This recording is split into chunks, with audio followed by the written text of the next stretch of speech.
प्राथमिक आरोग्य केंद्र हे ग्रामीण भागातील आरोग्याचा प्रमुख पाया आहे। या ठिकाणी आजूबाजूच्या खेडेगावातील अनेक नागरिक उपचारासाठी येत असतात। मात्र मिरज तालुक्यातील आरोग्य केंद्र सलाईनवर आहेत का असा प्रश्न पडत आहे।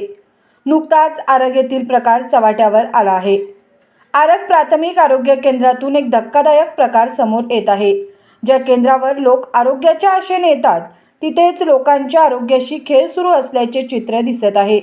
विशेष म्हणजे 2.25 कोटी रुपये खर्चून या ठिकाणी मोठी इमारत आणि सोयी सुविधा उभारल्या गेल्या।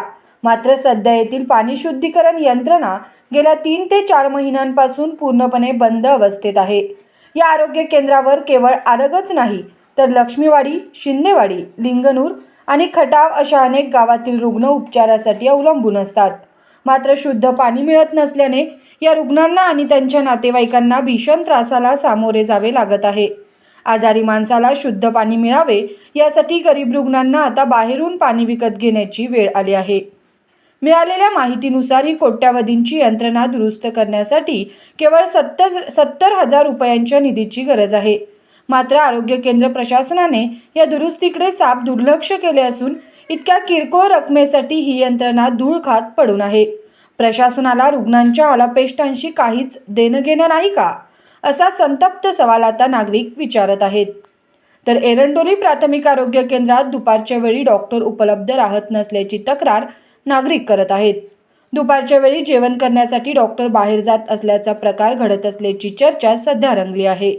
त्यामुळे नागरिकांना तासनतास येथे बसावे लागते। सध्या उन्हाळ्याचे दिवस आहेत। लोकांची कामे सुरू असताना अधिकाऱ्यांचा हा हलगर्जीपणा योग्य नसल्याचे सध्या बोलले जात आहे। म्हैसाळ आरोग्य केंद्रात वैद्यकीय अधिकारी नसल्याने या ठिकाणी उपचार करण्यावर मर्यादा येत आहेत। यासंबंधी पंचायत समितीचे सदस्य गायत्री घोरपडे यांनी आढावा बैठकीत प्रश्न उपस्थित केला होता।